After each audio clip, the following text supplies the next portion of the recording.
Boggs, who were major activists here in Detroit, and definitely, I don't want to say warnings, but wrote a lot about it and did a lot of future visioning about how the economy is going to change. James Boggs was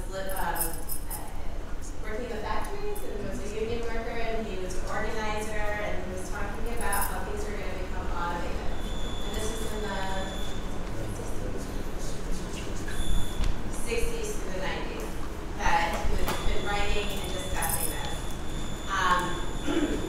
The reason I want to mention this is because Detroiters have always been thinking about alternatives to the current situation in some way, shape, or form. And now we have tools to actually make it happen. But before we can do that, I really want to get into a reimagining kind of exercise about wealth. But I enjoyed our conversation earlier, Paul, and he was like, we can redefine economy itself. Yeah, something that I've been working on with my comrades, colleagues, mostly farmers, black farmers, all black farmers, grocery store operators, cooperative operators, and just anybody in food space and nutrition space. I've been working on this idea of ecology as a response to the economy. Who knows the basic gist of what ecology is? Yes. Ecology? You can give us a one-line definition of ecology. I define it as ecosystems that feed sustainability, if I were to shorten it. Yeah, perfect. It's good life systems, right? Ecology is the way in which you understand and interact with life system. Who can think of a basic definition of economy as by country? Supply and demand. Yeah. Who can expand on that? Who can even simplify that more for someone who has supply and demand?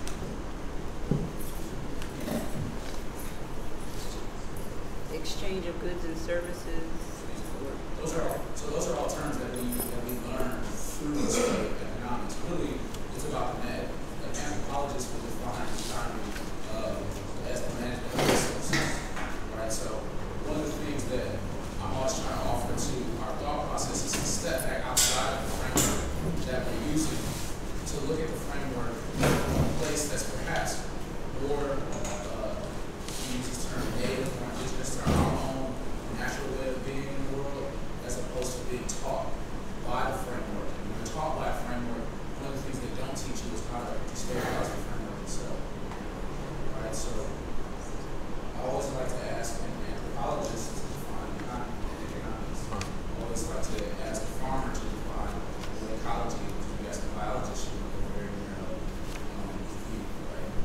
So when we think about the difference between ecology and economy, very basically, economics is about the management of resources. And in that, it approaches resource management from a place of scarcity. That you're interacting, all of your interactions with plenty are guided by this underlying, this undercurrent understanding that scarcity is possible or even inevitable.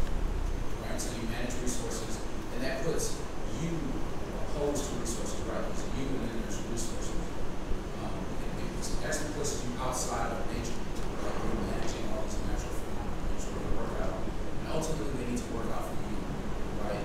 Value, you're trying to maintain or gain as much value as possible for you and anyone you care about. Whereas ecology kind of puts you back into a more nascent state or pre-civilization. And I use that in Western civilization. But it puts you back into a place where you're living in nature. When you're a part of nature, you're not stepping back from nature. And you don't approach nature from the point of scarcity, but you approach it always from the place of bounty. And you're looking at how can I not detract from bounty? How can I add by living in a way that adds to the life system as a part of the life system, so that when I'm done living, the life system is greater than when I adds to my life. we're going to be so bold and imaginative as to reimagine currency or the global economy and the way we denote value, codify value, we might as well go ahead and challenge that last inch, that last amount, say, well, why economics to begin with? Yeah. So then, how do we manifest that is the question, and that is what we're trying to figure out constantly. Those of us working in the blockchain world. So, blockchain technology. Who knows about blockchain technology? Okay, sweet. So, just like a very general definition, it is a decentralized ledger that is permanent, can never be changed. It is transparent, that means anybody can go into the ledger and see what transactions or whatever has taken place in the blockchain. And so it holds these records for us to view and to exchange information with. As someone told me, it's similar to like a Google Doc, where everybody can contribute to it, you can see their contributions, except you can't make any changes, if that makes sense. The thing about that, and maybe you expound on it more, this is the CEO of right? Is that there's a trust factor, so, or trustless, as they say, but that always confuses me. But because the blockchain is there, we are working peer-to-peer as individuals working with each other to create something or to transact something. And that is all recorded on the blockchain. Yeah, so. And so you don't need any third parties. Yeah, to your point, the trustlessness, it's, the software is the intermediary, not institution. So if we can encode the software in the right way, and we maintain the software in a way that's open, people can come in, contribute, it's the open source movement of the software. We can always verify outputs too. Yeah, the main systems allow us to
there's a lot of manipulation in free markets.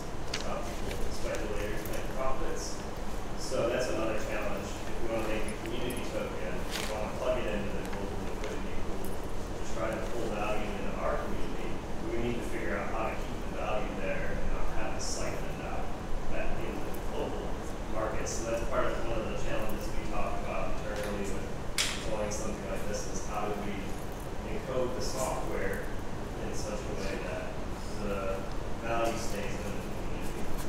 And another challenge is how do we even get everyone in the community, in the physical region, to all be in the system too? That's an ongoing challenge. It's going to be difficult because talk about getting everyone on new software, it takes years and years, 5, 6 years maybe. So yeah. We have to start somewhere, but there's our work's cut out for us. We want to do these things. Well, our work is cut out for everybody because now we have the opportunity to really rethink things and figure out how we can fully support the work that we've been already doing in our communities.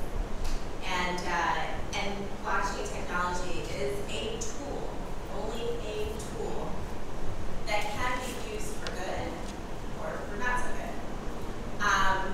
The other part about a decentralized autonomous community, some of the management processes are automated on what is called a smart contract.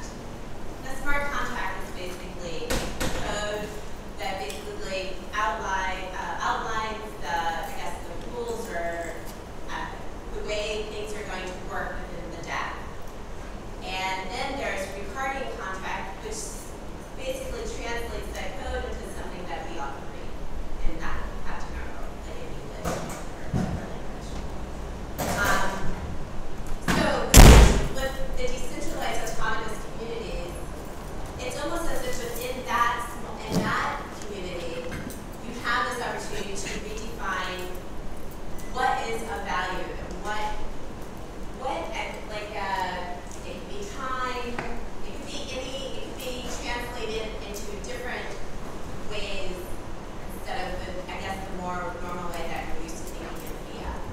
You can choose how to allocate the wealth in different manners, any manner you can dream up of, which is kind of interesting because going back to the thinking about our community and the places we live as ecosystems and life systems, we set up the incentive structures of our DAC, right?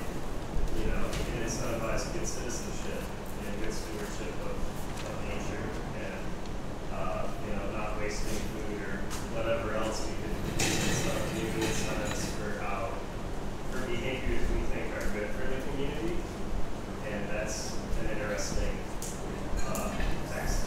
Yeah. So what's happening right now, there's community currencies that are being deployed in different parts of the world. Right now, there's a community currency that was launched in Kenya, for instance. The thing about it is that community currency is literally just acting like fiat currency in many different ways. And so that is why I'm calling into question this idea of wealth, even wealth, not just creation, but accumulation.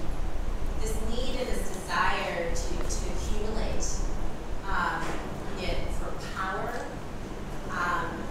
be it so that we can distribute as we choose. Whatever it is, wealth has been the thing that so many Americans especially, we are socialized to really go after, right? And so this matters for communities that are impoverished or have been marginalized with our financial system, because attaining wealth is extremely difficult. If there's institutional racism at play, sexism, all kinds of things that limit individuals from actually accruing wealth within a fiat system. But in accruing that wealth, and maybe you can expand upon this more, what are we doing in order to make all this money? What kind of sacrifices or harm has to be done in order for me to make my billions? And that is the problem.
currency.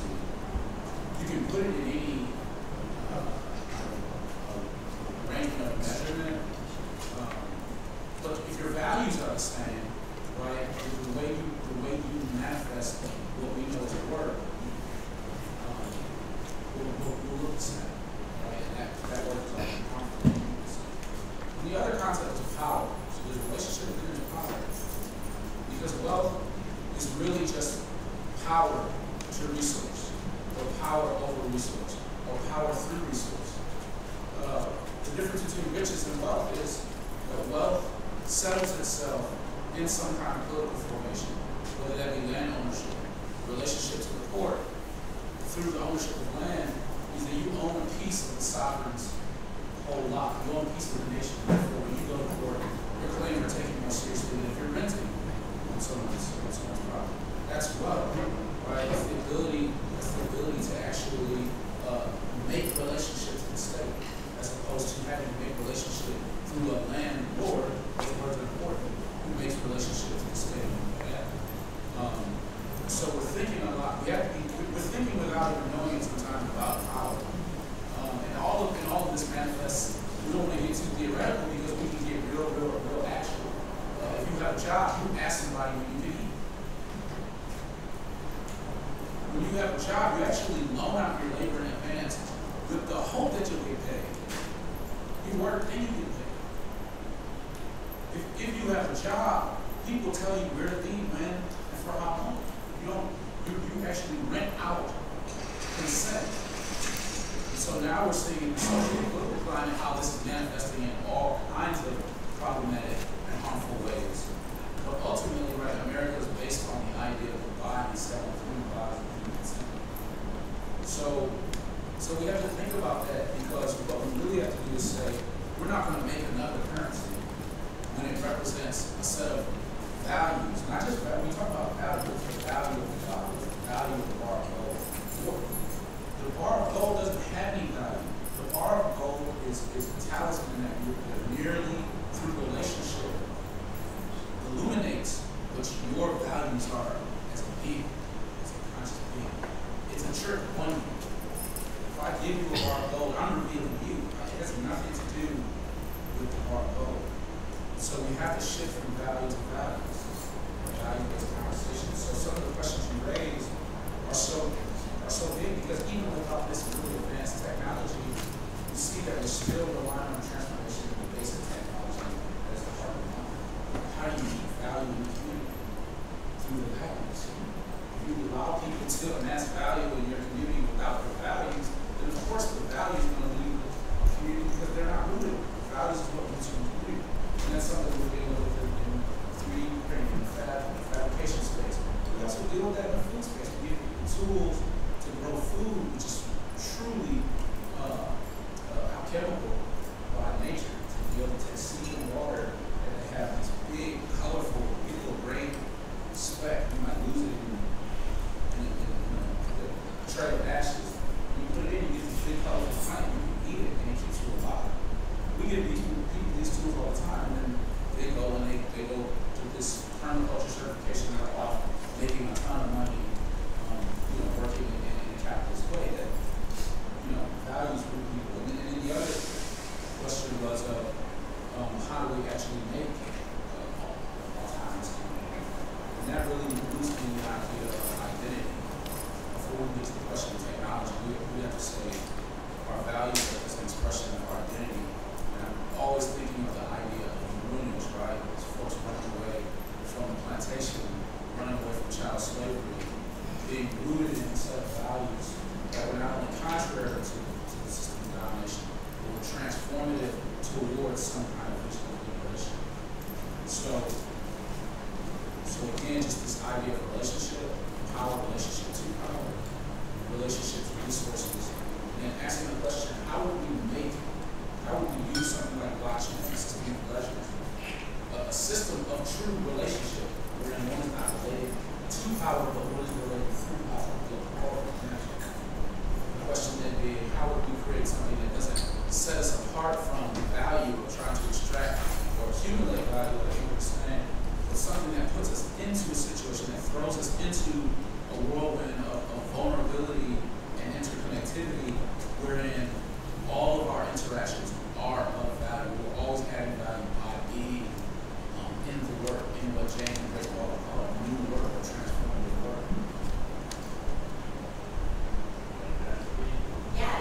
I would love to open up an interpreter because not Let's just think about identity, and then just thinking about like we can easily create new currencies with technology, and what would it look like if we created a currency that's doing that global currency, right? But then at the same time, thinking about the identity of a dollar, like it seems almost like identityless. Like there's no, a dollar can buy you a physical good, it can buy you information, it can buy you energy, it can buy you so many things, it can buy you food. So like those things are almost unusable. Like exchanging a dollar for a service seems very different than exchanging a dollar, or just exchanging currency for the goods and services are different. You're basically exchanging human labor versus the food. Like we could envision a future where we have global currencies where currency is only used in the exchange of services. So I have a bunch of Detroit coin or whatever, and I only gain it by offering my services through whatever I know I can just do things, and then they pay me in this local currency, and I can use that to get services from other people in the community, and then that basically ties identity to a currency because it's really exchangeable with our community, and then it also you don't have problems with like, oh, I'm just gonna like take a bunch of value from all the people around me and then just buy something out of nothing. I'll go buy a mansion and buy like that's just taking value out of the community and taking something else. So like you could really Sounds like time fatigue. yeah. That concept. About the life.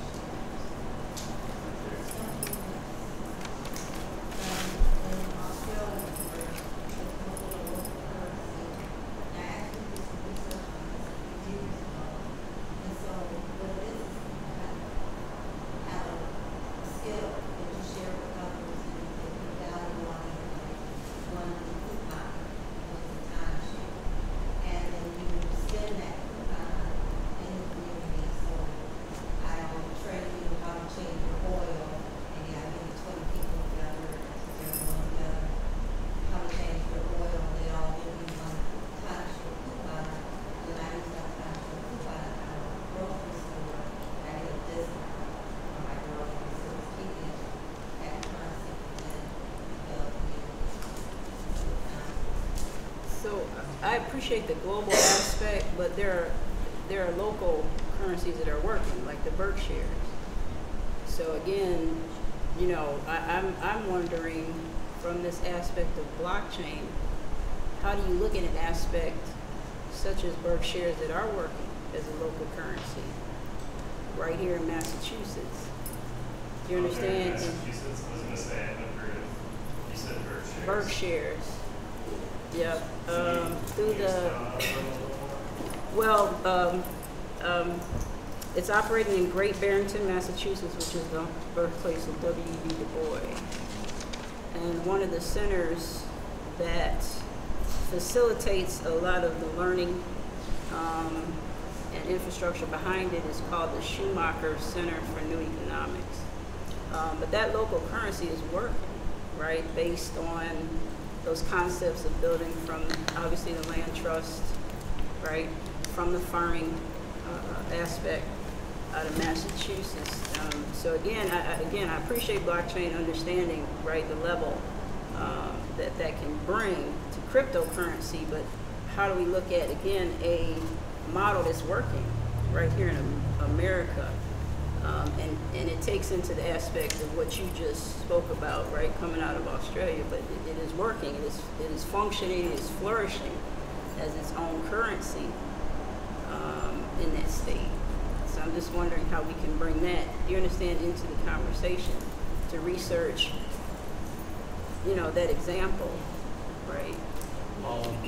I would say an important thing, especially when you look at that, I think it's important when you understand blockchain to really understand where Bitcoin birthed from. And it's not about sort of turning things instantly global, but it's how do you take something like Berkshire that's working locally, but we're not anymore separate tribes spread out. And so even though it's working locally, how do I transfer that instantly to Lithuania or Tanzania or Cuba? And historically, we've had to do that using institutions, middlemen, and this is where a lot of the problems they're talking about start to come into play, because you get diluted, like I said, pulling value out of the community and putting it someplace else. And so the problem that Bitcoin originally was trying to solve was, how do I transfer that in a peer-to-peer way and cut out intermediaries? So you can have, Berkshire? Yes, sir. You can have that in Massachusetts, we can have that in Detroit, and to transfer that instantly, I don't need to lose any wealth or lose any value in between using an intermediary who's only there to sort of suck some of that value out. So I can just transact directly with them, and that's sort of the whole fundamental that blockchain was sort of built on. And another key point I think to know or remember about blockchain is, again, what they were sort of talking about. There's several different gradients of blockchain, but the one that you see most people, I think, passionate about is incentivized. It has to be incentivized. How do you keep that? And again, it's talking about keeping your values, keeping a community in there, and you do it by incentivizing people. So not only can I transact directly with somebody across the world from me, we incentivize the community around to stay involved and be a part of that and help verify. You know, and it takes a lot of this trust out. It becomes where you get the trustless aspects of it. And so everybody in this room, we're all acting as part of a community. If we're all operating on like the EOS blockchain, we're all participating, and we're saying, all right, we can see what's happening, we recognize this, we're acting sort of as our own jurors and judges in what's happening, and it allows us to go direct peer-to-peer without depending on outside forces coming in to sort of regulate that. And that can go from anywhere from, you know, growing crops eventually to, you know, using it as a direct currency. Yeah, so good points made to the Berkshire thing. I think that's a model that you could potentially just do some of the accounting for using the blockchain, but if the model is shown to be working, I want to go look more into it because I haven't heard of it yet. So, you know, maybe they could map some aspects of that and leverage some of the technology, but if it's working for them, they might not need to change that. But yeah, I think I always like to think of it as it makes people, each individual, the sole authorizer over their financial transactions. In the current model, you have to ask. You have to ask the bank or the broker or whoever, and then they perform something on your behalf. In these new systems, you just say, do this, do that, you know, make this trade, send this money to Japan. No one can stop you from authorizing those transactions. So it gives the individual that and power.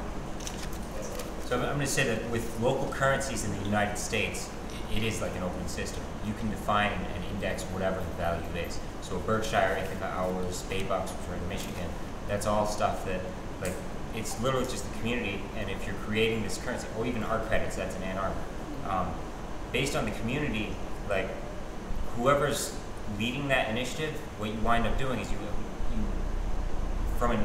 if you're trying to create that, it's more like being a bank. Like, you get all these people to say, okay, I'll give money to you, or I'll do whatever, but it's up to you to say what it's worth. And kind of what we've had discussion outside of this circle about, you know, it's how can you put premise on things that are actually needed in the community in terms of like valuing environmental quality or like just taking care of basic needs. Can you score the worth of your currency based on things like electricity being generated in your neighborhood?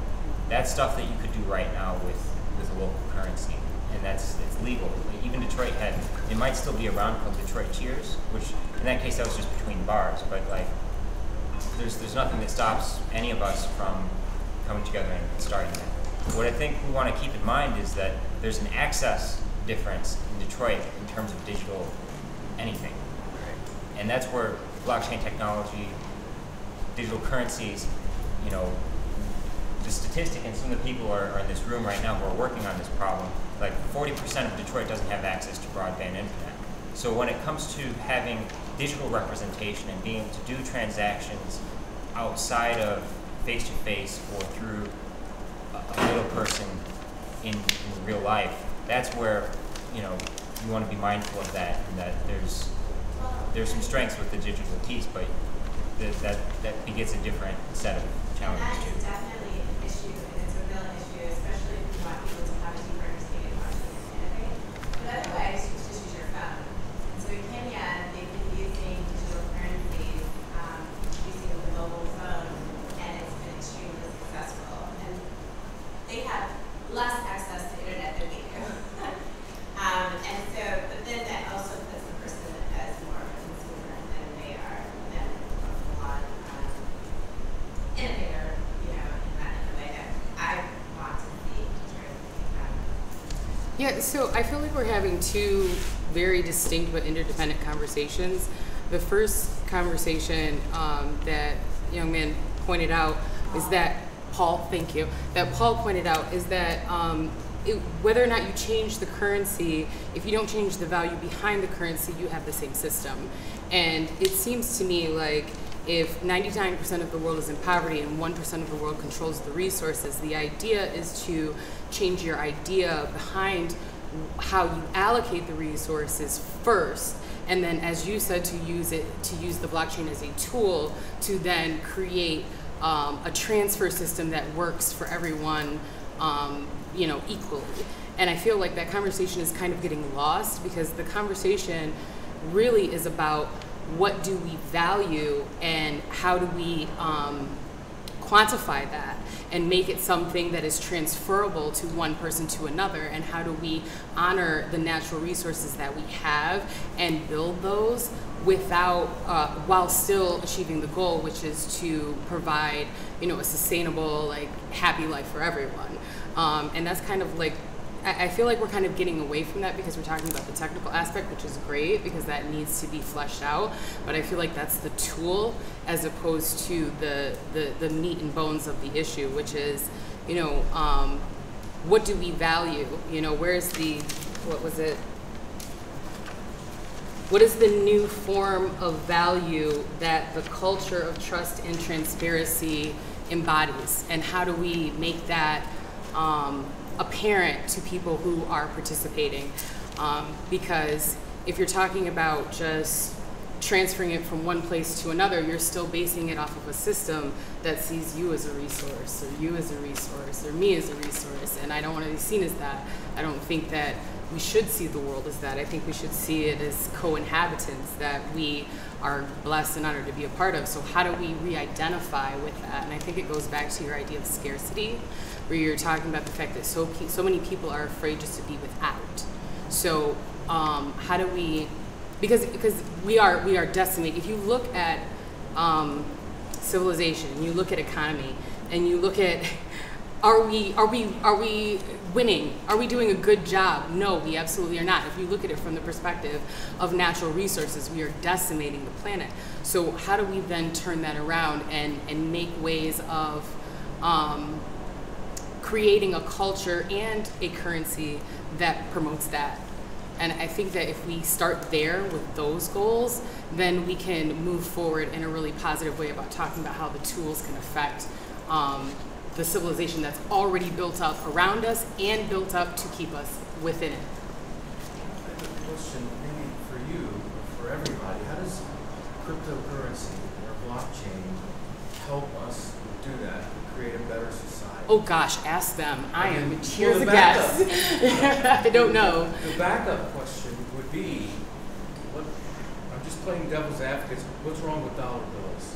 But which one? I don't think there's anything wrong with cotton balls, to be perfectly honest with you. Well, yeah, I think that's it's the value that you put behind them. So how does cryptocurrency make us a better world? It doesn't. It's just an idea that is. Well, I want to know how cryptocurrency. What was it that hold on, that allows you to have sovereignty over your data and take control of your online identity. Okay, what does that mean? What that? I want to know. Yeah. how Okay. this helps There you me go. as a businessman. Okay. So I have something to say. So when it goes back to the value over values type thing, you gotta switch from value to values, right? So and you know, I'm young. I'm only 17, so I mean, I've been Congratulations for like, being here. But, Yeah, seriously. But my thing is, in really questioning Paul and excuse me, ma'am, what's your name? Christy. Christy, questioning your philosophies is what's wrong with being seen? What's wrong with being used? Let's just be honest. Everybody, and because of the way we are as just people, no matter what race, religion, there will honestly never be a true, completely balanced, everybody's equal system. That's just something we got to come to terms with. We can make it as best as we can for everybody, but there will never be truly, until we evolve past our own nature, there will never be a true, just balanced, everybody's equal system. The question was for me, right? It's for both of you. Okay, because there's nothing wrong with being used. There's something wrong with being exploited. But I understand that. So my question is, what's the difference between having value and values? Because you said earlier, we have to switch as if looking at the dollar sign as people go for money as power as something that's bad. But my thing is that happens everywhere, no matter what happens. Yes, in America, we have money as power and access to resources, but in every culture around the world, it may not be money, but they view something that will give them power, that will let them have more resources. It's just something that we do. It's something that everything does. Plants, animals, everything.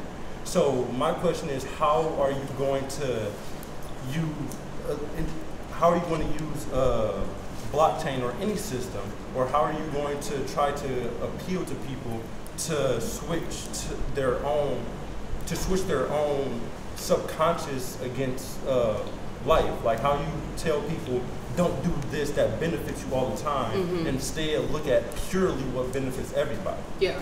No, I get what you're saying. I get what you're saying.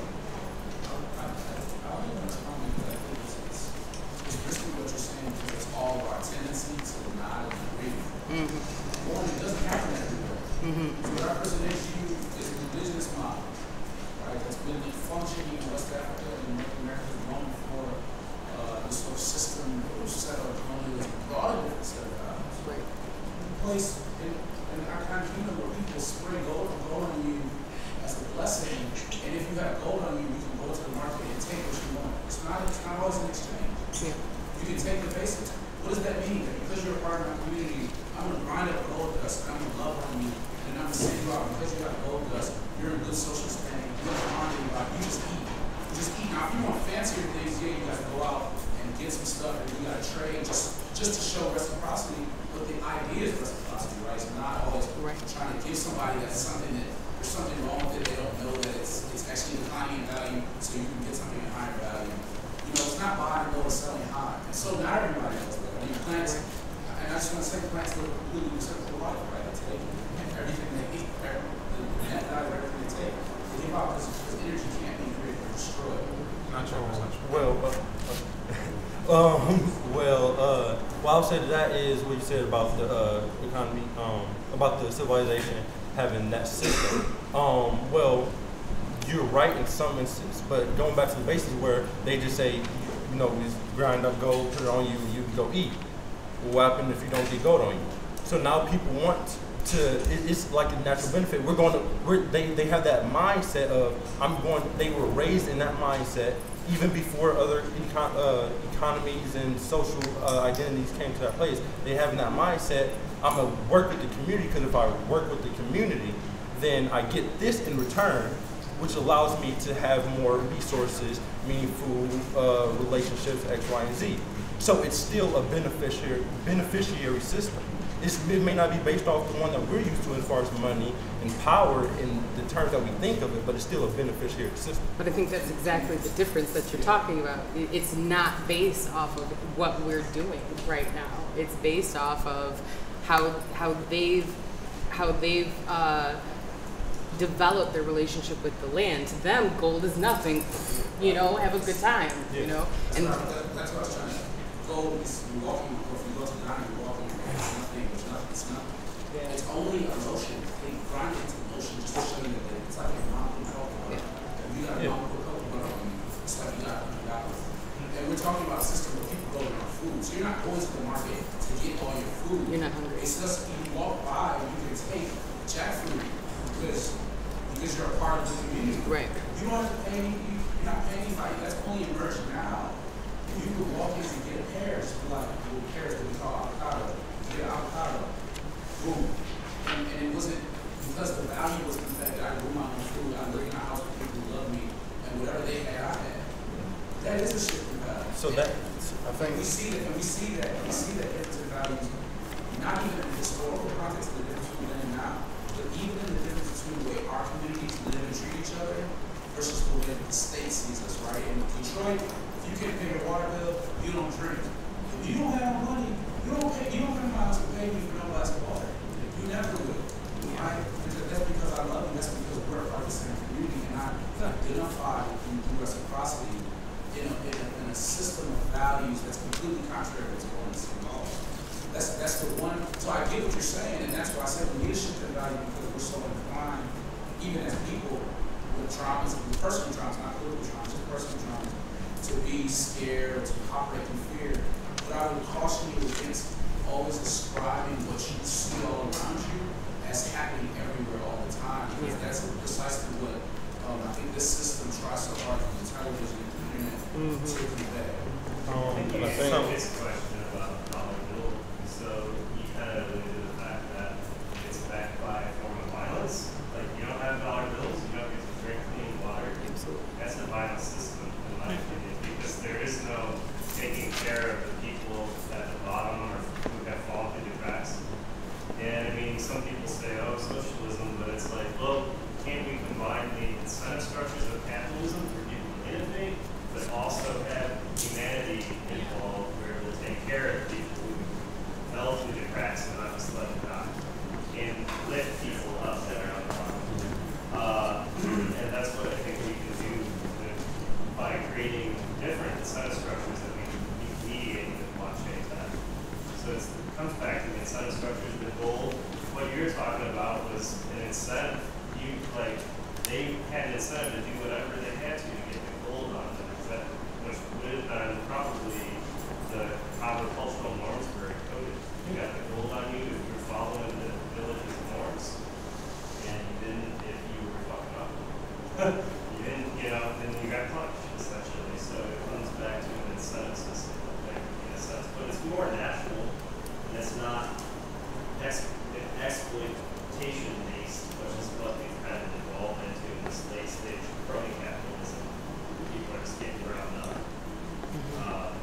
And there are two conversations, like you said. There's the how, which is what the blockchain aspect would be, and then there's the why, which comes back to Paul's point, and even anybody who really argues through blockchain stuff, you hear all the time, like, well, what gives anything value? Like you were saying, why is gold valuable?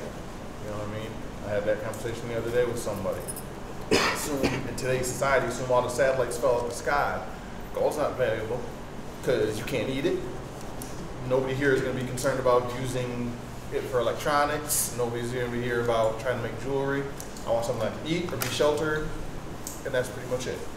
And so, yeah, I think we got to be clear on which conversation exactly we're having, so you don't confuse. Because we will have a conversation on how on the surface, but really be talking about the why.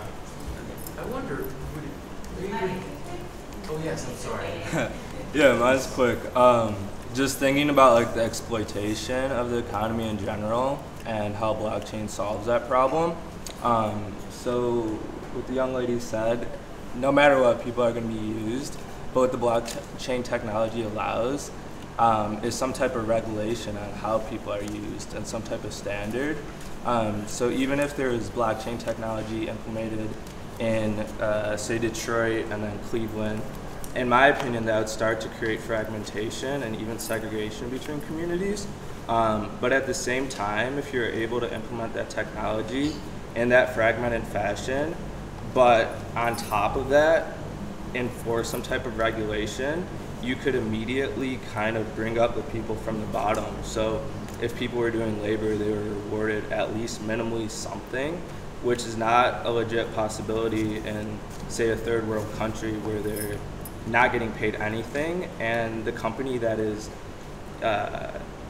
causing those, say, child laborers, etc., the people in those communities, their business operations are done via fiat currency. So there's just so much opportunity for exploitation, especially in a third world country where they lack a huge resource of technology. So I think it solves the exploitation issue immediately if it's implemented correctly. I respectfully disagree, because I think that we have a minimum wage now. We just don't have a standard living wage. And I also disagree because I think that, you know, and this is at the risk of sounding like a socialist, I think there needs to be a cap on how much, you know, how much digital coin you can have. Because otherwise, you know, greed will get the best of someone. I mean, I can pay you $1 million digital coins right now to do something that you otherwise wouldn't do, or I could pay you $1 million. The difference is, you know, a name, you know. So I think there needs to be a cap. I think there needs to be a standard of living wage, and obviously there needs to be a minimum, but unless you have that cap, you're just talking about the same thing all over again. Well, I think like the huge point with the technology would allow, with the smart contracts, you could actually implement some type of cap, some type of payment system, some type of limit on maximum labor hours, maximum reward for labor, so you could, in a sense, control the economy. Correct me if I'm wrong. Kind of on that piece, how do you guys feel in terms of controlling the economy, setting a minimum wage within the smart contract, and kind of moving forward from there? I think that minimum wage is kind of a Western way of thinking of it, and I like the idea that you brought up earlier, Paul, of people are essentially living their lifestyles and sort of just putting that being awarded for the information they're generating, the things they're saying. Like, I think we can get to the point where, but maybe we can allow our economies that allow people to monetize their lifestyle and stuff and not sell it out, because you're contributing back to a greater system, information that's valuable, or other aspects of things that our current economy really likes to focus on labor, but other things are valuable too, like information. Like everything everyone in this room does on social media should be worth money, actual money. If you're not getting paid for your social media, then we're all being exploited by that. That's weird. And that's one of the low-hanging fruits with blockchain stuff that we're working on now, is how do we deploy social media where everyone's getting paid what to put into it. Because that alone, that's going to start to create the shift in consciousness that Ingrid speaks of like, oh shit, I do value my time more. Like, even when I'm talking or typing into a system, like I'm getting paid something for that, and other people are valuing it. And now I can take that money and flip it and trade it and like, hey, get $50 for some groceries or something. People have done that. There's very, very early adopters of Steam, which I know Ulysses is on. Harry Google Bubbles. That's just a name number.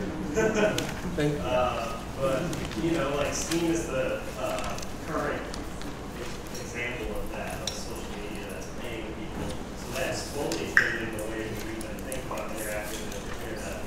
Because now, the things that I did on the internet for free that I can do on this new blockchain-based internet that I get paid for, like, you know, and you brought up a great point earlier, Ian, of like, we have to solve the internet access issue here so that we don't get people in the dust with this stuff. And I think that's an awesome place to start. Is how do we get the internet, you know, the digital literacy and access out there further? What's up, Ulysses? I have the stupidest question. Sorry. I'm sorry, it's Ulysses. He's been waiting for a while. Me? Yeah. Well, your last point really helped me. You're like, changing the values is I get paid for the social media stuff because I'm valuing my time. And I was really struggling at how is this going to change our values? So thank you. think Justin was next. Yeah, so Ulysses, you can also. This is jumping back a little bit, so I apologize about that. But I think that one of the advantages that the cryptocurrency, whether or not it's one that already exists or whether or not it's one that you make as a space, allows for individuals to make decisions as a group that sometimes doesn't have to go through market norms. For example, we could decide that houses are not based on market value, but they're based on the cost, the value, what we value them at pristine condition minus what it costs to fix them, right? Where 1/3 is that price, 1/3 is the price we as a community decide is affordable, and then 1/3 where it's the price to get them to pristine condition plus the price to cover those houses that we as a community decide are affordable. And so you, with a crypto, you can make a set of rules that we decide on together. You can do the same for land, where you're like, okay, the city has voted, we want this many people to live in Detroit because we want there to be 400,000 more people by 2020. You know, and so then you divide land value by that number in space. And you can do that because unlike a bank or like a federal currency, you can trust that this thing that we programmed together is going to follow the rules that we decided on as a group. And so that's one of the things that is valuable, and is one of the reasons, especially if you program it and make it yourself or where you were at, it can be used for stuff like if someone wants to work on something, they can get paid where they could get a reduction on the price of the house because they're like, oh, I work for this much, therefore I get this much from the group bank, you know, that isn't run by a banker, but is run by this program that we made together.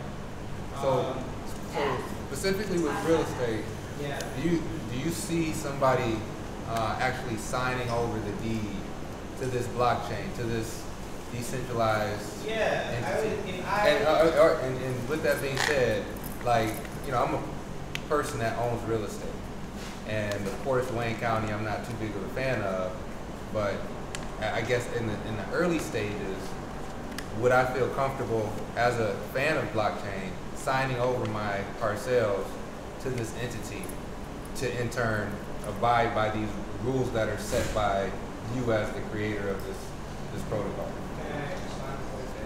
I think that I would be willing to donate my house. So if there was a land trust that I was a member of that had decided what those rules were, and that land trust used that chain as the way to keep inventory and like manage its logistics, if that land trust was 1/3 residents, 1/3 really smart people who are just interested in helping us out. All right. So I've been a part of a real estate investment group, and it has so far been one of the worst experiences. Which one? Well, I'm not going to say the name. But based off of my experience with individuals who started off with the same like-minded agenda and focal point, as a, you know, fast forward to now, I would not put myself in a predicament like that again. So when you bring that example up, that's my mind immediately goes to the experience that I've had, that others also have had, you know, come to find out when I talk to individuals, and that in turn completely turns me off. Even though the theory makes sense, but, you know, once again, just overall, you know, especially with real estate, you got to keep those types of things in mind.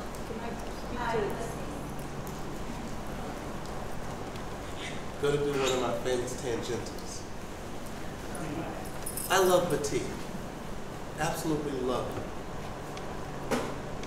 The places where it is produced right now are being threatened by environmental racism, environmental war. Okay, nobody's fighting over territory for these countries. Americans and Europeans, fucking tourists, go over there, In my youth, I went to a place called Pattaya Beach, Thailand. I was in the military. I was being punished. I stayed in a grass hut on stilts.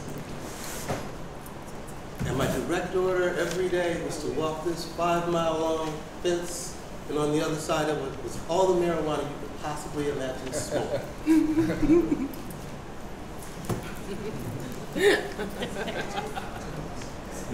It's paradise. These people bathed me, fed me, made me wear a sarong and dress like them. They would not let me touch my feet in the ocean water. It was sacred.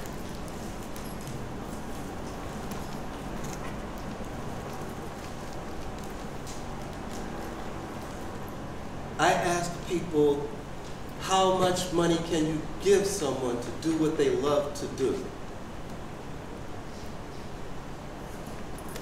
When the place that makes it possible is threatened by the fact that you, in this damn room right now, are supporting slavery by buying Apple products,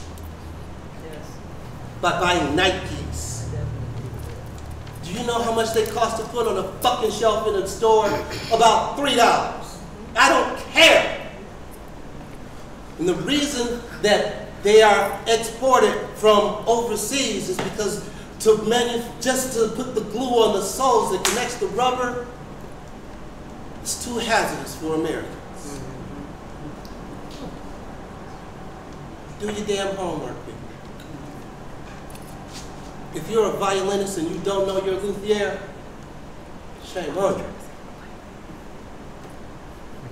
If you're a rapper and you don't own your own microphone, it would be far better if you knew the person who made your microphone, because I might get in your face and do it for you.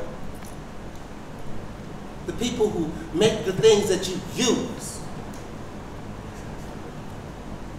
don't need to be on the blockchain. But they might need the blockchain to do some things for them. You over here getting philosophical.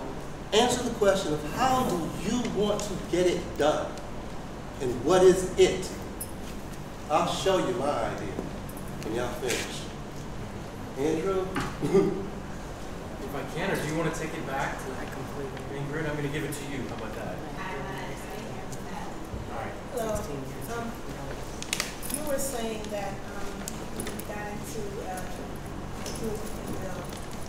investment, housing, whatever, and you took a chance on getting in that group, right? You had no idea. They said what they were going to do, and you had no idea if they were going to do that or whatever. But you took a chance on it. Why are we so fearful to take another chance to see if something will work? Because that's what we're all doing. You know, we came into this life, and we took a chance to say, okay, we're going to live. You know what I'm saying? When we got here, we couldn't walk or talk. You know. So at some point, you learned that, and you were okay with giving it a shot. So if somebody introduces, you know, we believe in a system that we have no idea of why or how it even came to be. Because this whole monetary system is some bull. It's paper that we believe in. If we take that strength out of that and put it in things that we, you know, if a group of people get together and say, we want to have this monetary system and we don't want to use the other, where it empowers everybody and not just some people. You know, why I'm saying, why not take a chance on another group who may do a totally different thing and help you be successful in your endeavor, as opposed to one that disappoints you. You know what I'm saying? Could I piggyback on what she's saying a little bit? A real estate investment trust is completely different from a community trust. So I think it wasn't a real estate investment trust. Right. It was just a group of guys that came together, put together an operating agreement. And they had an idea. Yeah. So, I mean, going back to the points that I think Ingrid and Paul, I'm sorry, sir, please forgive me, that Ron put forward, and also someone who spoke about digital access. The information and knowledge, right, is the beginning. They're sharing being able to set the foundation of how we're going to share information and equalize the understanding of what we're trying to achieve. Does that make sense? Right? Because I mean, when I listen to you all say, hey, I would like to share with you, United Nations papers that are based on a century, right, of how community introspection operate.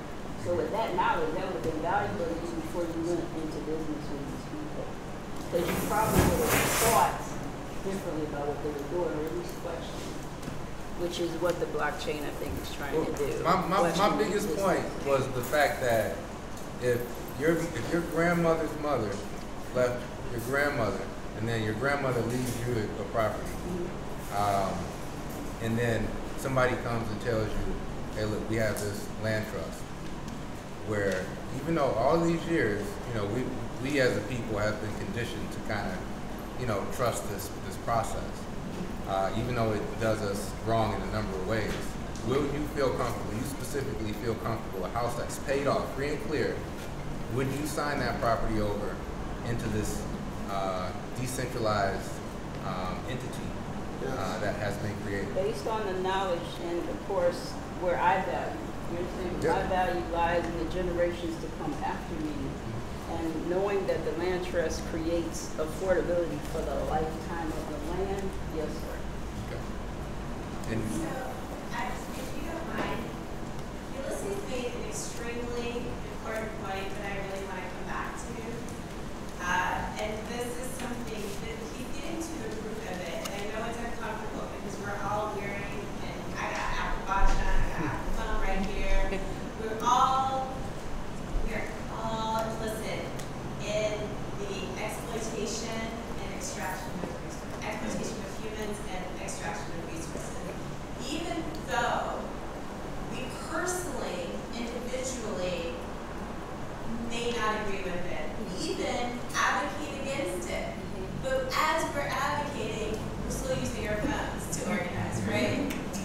So this is, I mean, it's a tricky thing, but I really, really want that to sink in, that we are constantly compromising our values on a daily, minute, second by second, every moment. You're compromising your values in the system. Every single freaking moment. So my thing, I don't like money, personally. I do not like this idea of exchange or incentivization, or I need to get paid for something. I don't like any of it, quite honestly. I'd rather live in the con world where I can just look at fruit and I can, glitter bomb or gold bomb people and I'd really rather live in that. Is ultimately my personal goal that I would like to see realized at some point in my own reality. However, until we can't really get to that point, until myself included, we detach ourselves from these definitions and ideas and power that is attached to these objects, which we call money, because it is that thing. So, just to give a little bit of background on economic justice, I do speaking gigs all over. And in the beginning, I would do it just because I got on a plane. I was super excited. Yay. And then I would get like $100 or $200 or something like that. And then over time, I started getting actually paid. And I was like, sweet, I can actually pay bills with this. This is great. And then I started talking to other people, and they're getting paid way more than I am, right? And we're at the same level. So I was like, this is really interesting. And the only reason I wasn't getting paid what I should be getting paid is because I didn't ask for it. So what ended up happening is I started asking for it. And not only did I start asking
listening to me? Okay. So I just thank you, Ulysses, for bringing that in such a clean, clear example. I appreciate that. When we're talking about redefining wealth, this is what we're talking about, getting down into the roots of it and how do we adhere to that. Because I'm tired of compromising my values, and I'm sure you guys are too. And I'm embarrassed. It's shameful. I don't want to hurt. I don't want kids mining for a mineral just so I can have my dance found. So that's killing you. That's killing you to use. I still use. Okay, I'm not getting rid of this thing. But because I'm attached to it. There's an addiction. For real. I just wanted to offer some. I really appreciate that point. But I want to back up even from that, because what it can do is get you to individualize something that's institutional. And I know that individualize something that's institutional, if we're not really trying to listen really closely to what Ulysses is saying, we can start to think, oh, shame, I shouldn't buy this stuff, or I just have to keep buying this stuff and feel bad. It's been 3 years since I bought any shoes or anything. If people are looking at these, these are old as hell. It's been 3 years since I bought any pants or anything made not by somebody with a lunch break and with a pension. Which means usually I have to either thrift or buy or make all my own stuff. I sold out my own clothes. But I'm not saying that's brag, because ultimately what it has done is it's actually made me spend a lot more time having stuff. And ultimately, I'm still using the currency that we were talking about earlier. Is backed by, currencies used to be backed in gold. Now the world's currency is pegged against what? The ability, the ability to invade. Right. Right. That's the bottom line. What used to be, you could trace back, and it was a gold bar. Now it's an AK-47. Now it's a Uzi. It's the American military's ability to say, run us our loot. And prison labor, which is still backed by the military industrial complex, G4S, and all these things. And real, because I want us to be having one conversation. Some folks are saying like two conversations. We're actually having one conversation.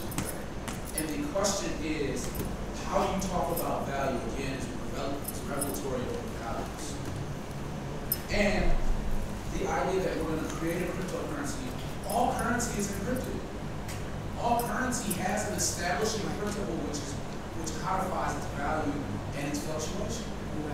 So all currency is cryptocurrency. And so the hyper digitization of a currency, or the use of more new technology to justify another currency, like Ingrid just said, could reveal nothing new about a value shift. And ultimately, when we talk about land trust, we say, well, I didn't want to put on my land trust either. So it's not about blockchain. Before you got to the blockchain, you want to put on a land trust because ultimately you don't want to part from your property.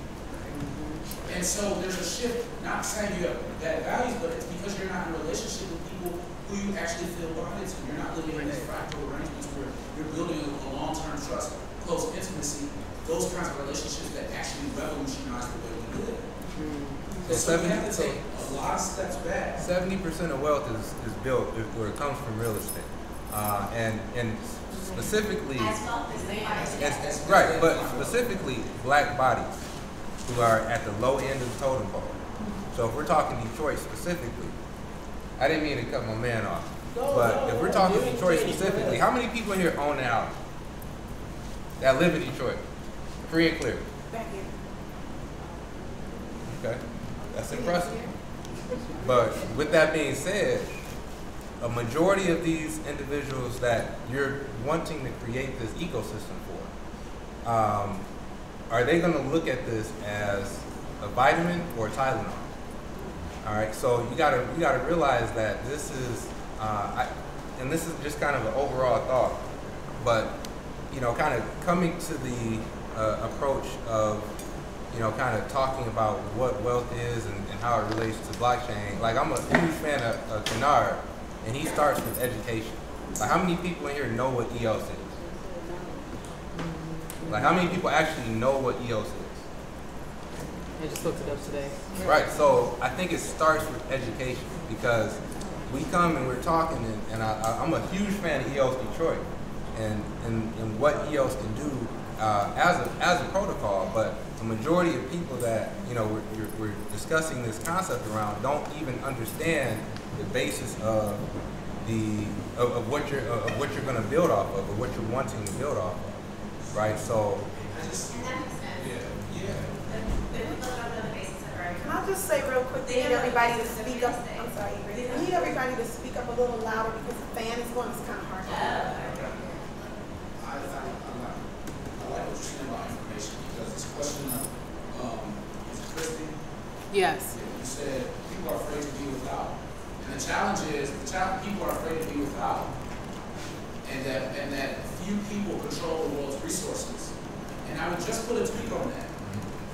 What's really profound about needing to shift society, needing to wage any kind of revolution, technological or whatever needs to happen, because a lot of things need to happen, and to shift power and to shift the way we relate to power and relate to power, is that people are afraid to be without resources, but they're surrounded by everything. Which shows me that, to part of what Ulysses' point is, it shows me that it's not a few who control the world's resources. The people all over the world live closer to the resources. Like you said, they live closer to the land. They grow their own food. It's the few people at the top who control the world's people. Yeah, yes and no. Yeah, yes and no. Yes and no. You have city centers. City centers, by nature, is a large group of population, of human population, which the land that they live on per capita cannot sustain. So what do they have to do? They have to import those resources into that city center to sustain that population. Look at why they live in the city center. But they're not living there because of natural resources. They're living there because of monetary resources. And this is what I'm saying, is that ultimately it's power over people's bodies. We live in the city center because we're fleeing lynch mobs. That's power over people's bodies. It has nothing to do with relationship to the land. That just says that even though we've always had, black bodies have always had a more intimate relationship with the land than white monopoly capital. At the end of the day, when you fill up this bag through your intimate knowledge, you hand it here or else. That's what I'm saying. That's the power relation that we need to destabilize, because we can create any tool. And I appreciate what you're saying, because a sharpshooter or a sniper has an intimate knowledge of the weapon. That's all we're saying. We build a better tool. You have an intimate knowledge. But if I don't change how you think about where you point that thing, it makes all the difference. Right. And that's all I'm trying to say. We can get very technical, and it can be, and we can get to the point where we all know a lot about it. You get what I'm saying? But if you know a lot about the weapon, but you don't know where you should be pointing it and why, or how you should be utilizing the tools and why, a hammer is an everything. But if you try to sell before you educate, you'll never get a single sale. So what I'm saying, if you're trying to sell and educate, that's damn near impossible to do at the same time. You have to. I think that education is so very important, especially in this realm, that in a way, as much as I'm a fan of these different opportunities to come and speak our minds, I also notice that in most cases, a lot of people that are sitting with no understanding other than what they've heard about, Bitcoin online. So, like, the challenge is, how do you get people to, at the very least, understand, this groundbreaking idea, i.e., blockchain and EOS, and then from there build on top of that. You weren't here for the beginning. Okay, I'm sorry. I lead the group. I'll answer that. Gotcha. I intentionally am beginning with these larger questions and these ideas to make sure that we understand that a shift in consciousness has to happen. Yes. In order so we can use the tool to benefit Detroit. And so this is me trying to lay the foundation. Nobody else in the crypto world that I've seen is actually doing this work. And this is extremely important work, because we've been on quest for centuries, all of us. I don't care what your background is or where you come from. This system has been oppressing us forever. And so until we can understand that oppression, all we're going to do is replicate, and do whatever's necessary to gain whatever and accumulate. And that's just going to keep the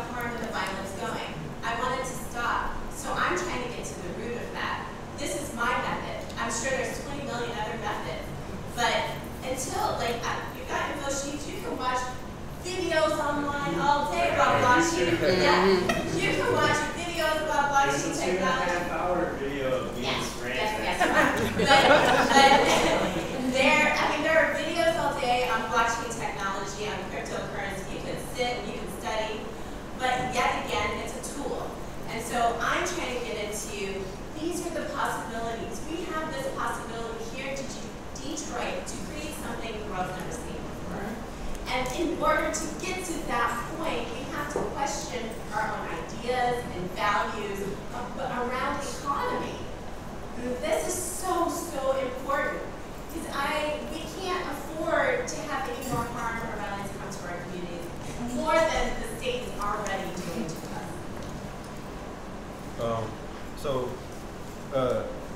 I think that what a lot of people, not just everybody in this room, but a lot of people just in general forget is that the way things are now didn't just come out of nowhere.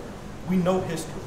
So as far as like land and being fearful of letting go of that land, there was a point in where you just use the resources around you. You would just go to the little water hole or river or lake, get you your bottle of water, or not bottle, but get you your water. You would go to the tree, get you something to eat, or go hunt, get something to eat.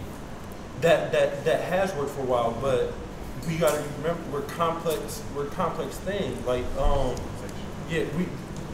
anytime there's two or more people, a government will arise. That's why anarchy can never exist. That's why any type of just free everything can never exist. Anytime there's two or more people that want to coexist in any way, the government evolves. It has to, because other than that, then there will be more violence than there will be with the government as it is.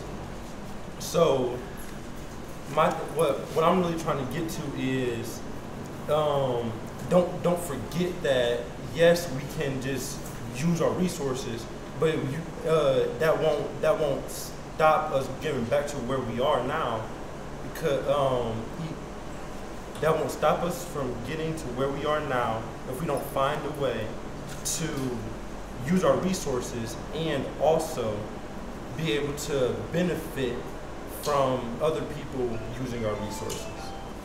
So, like, I don't know if I'm saying it right. I don't know if everybody understands. Like that community should be able to yeah. So, like what you said earlier about we need to change our morals and views and stuff like that. I agree 100%. But you also got to realize we're like the whole point of this is we are individuals. Everybody's going to have their own morals. Everybody's going to value different things. Everybody's going to see the world differently. That's what makes the world beautiful. So you have to kind of find a way to unify that, but keeping the individuality of everything without saying, just do it because it's going to benefit everybody. Don't, even though you want to benefit yourself, just do it because it's going to benefit everybody. Because no matter how much,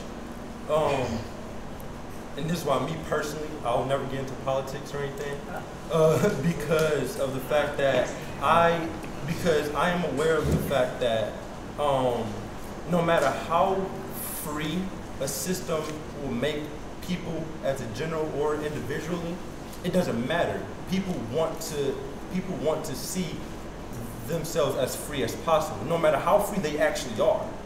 You can have somebody actually be, and that's why a lot of systems work they do now. You can have somebody think that they're the freest person ever. I can do this, but in reality you're a slave. That's just because that's just what works. What's your definition of wealth? Wealth? I mean, it depends. Like, I don't have a specific definition. Define it for yourself. Wealth for me? Your definition. Your personal definition. Just being able to have access, whether you just have access to resources, whether that, no matter what economy that is, no matter how no matter how more shift, just whatever that resource is that I need to survive, I have the access to the resource I need to survive. That's wealth. How would you distinguish that from health? Health is being able to survive on the resources you have to survive.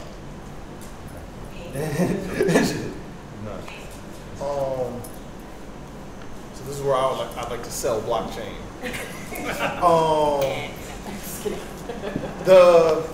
This is why I got into the blockchain ecosphere, and I haven't found an alternative term. I'd really like to get away from blockchain because it's just become a too splack of a. It's the block. Yeah, the block. But a couple points, I guess, in general is I agree with Elijah in individualism. You know, it's oppressive for me to say this is morals or these are values. Now you do it because those aren't your morals and those aren't your values necessarily. And then if you look at again throughout history, especially going from like the hunter-gatherer to the civilization, which is where a lot of these moving to civilization is where a lot of these issues originally arose. This is the first time through technology we've been able to, again, transact or have a community with people with similar morals or similar value structures, and not have to worry about trust. And trust is really at the heart of the issue. You've always had to trust, especially if we're living in a civilization, you know, it has to trust if he puts his land someplace that 10 years from now, he's not going to get gentrified off of his own land that he put into the system. You know what I mean? He has to trust into that.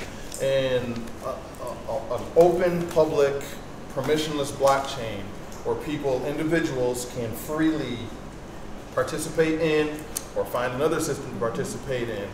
It's the first time we've actually had that where you can eliminate a lot of these concerns. You can put value in the things that you have value in through a cryptocurrency or a tokenized system. You can redefine what value means to you, what currency means to you. And if done totally open and permissionless, it's transparent. So you don't have to trust it. Again, if we all have that same core set of values and we decide to put it in the same community, I don't need to trust that when I want to do some business with you, I have this X and you have Y, and we want to do a trade. I don't have to even know you because I can trust into this ledger. In any civilization, I think one of you three said it earlier about ledgers.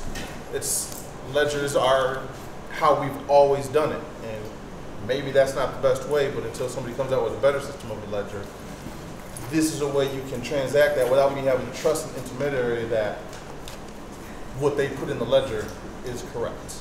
Yeah. I like the fact that it's opted versus forced into. And it's optional, and that's the other key part of it. You opt into it. You can go in, and me and Rob have had these conversations before, you know, so where we forked. You talk, never forget you talk about the country. It's like, you know, imagine if Texas decided to fork the U.S. and they just become their own sort of sphere. You can do what you want to do, but it's not forced upon you. You know what I mean? I just wanted to say a couple things. With owning property, you own a home, and some kind of way you can't pay your water bill, they can threaten, they'll threaten and tell you that they'll take your property. So you can own whatever, but if the rules change to help the powers that be, you know, you'll have to fight it, but that's something that's happened. You don't pay your water bill, you can lose your property, even though you own it. So as long as you're in a system, they can change the rules and make things happen. And I just want to ask, you don't even have to answer this question, but were you educated on that group that you got with before you found out? You pulling me back in? I got it.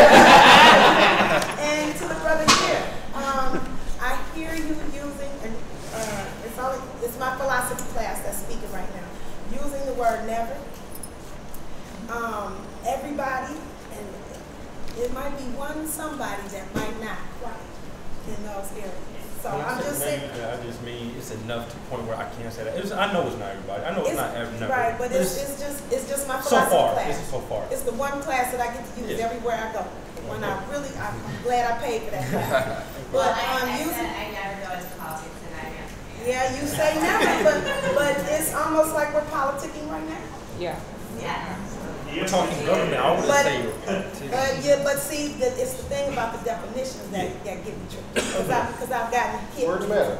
Yeah, and then people have different definitions of things too. Like people have different definitions of what money is. Like, you can have, if you make a lot of money, you'll tend to spend more money. Or you'll do things that'll cost more that you'll have to keep getting more and more and more. I've stayed with a woman in Jamaica who runs a little household or whatever, and she's just as happy as poor. She don't have a whole lot of money, but she's happy.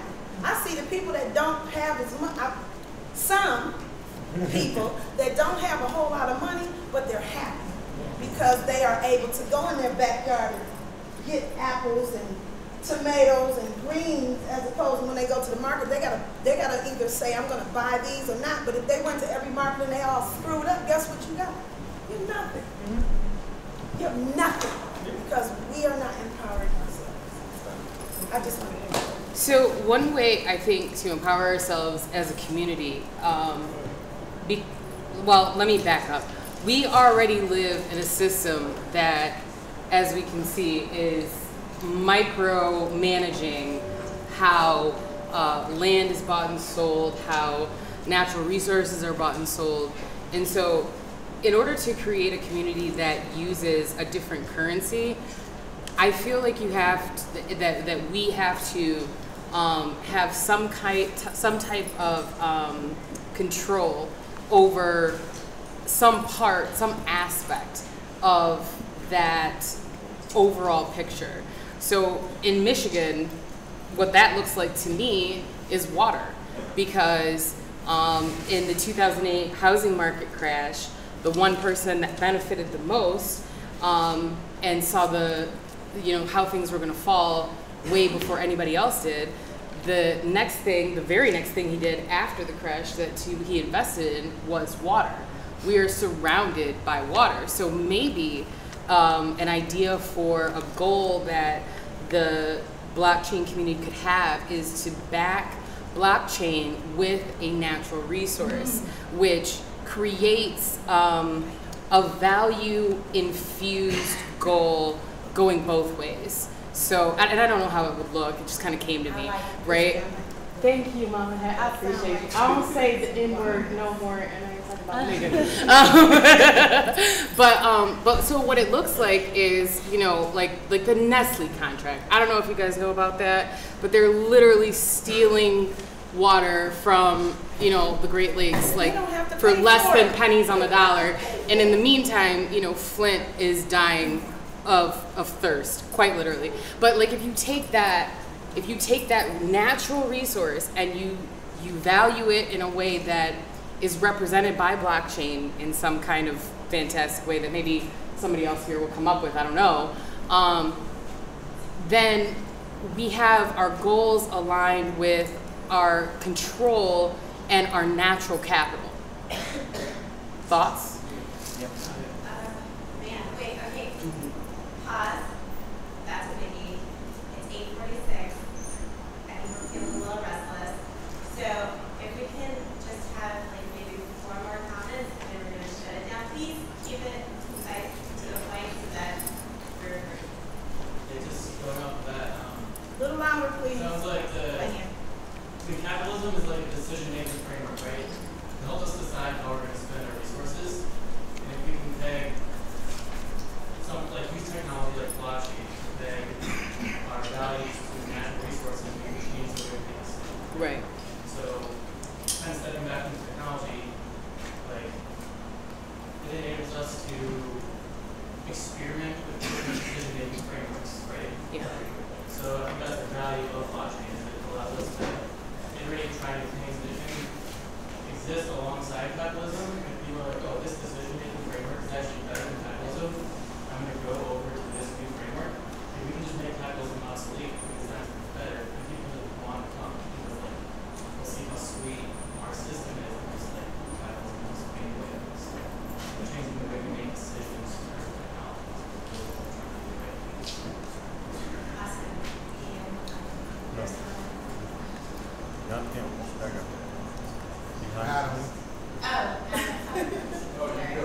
No, I was saying, pointing to you. Oh, okay. Oh, yeah. I was just going to ask, because not only from this talk and a lot of the other talks that we've had, you said, okay, capitalism does this or capitalism does that. And somebody actually just define what capitalism is in your mind, because I think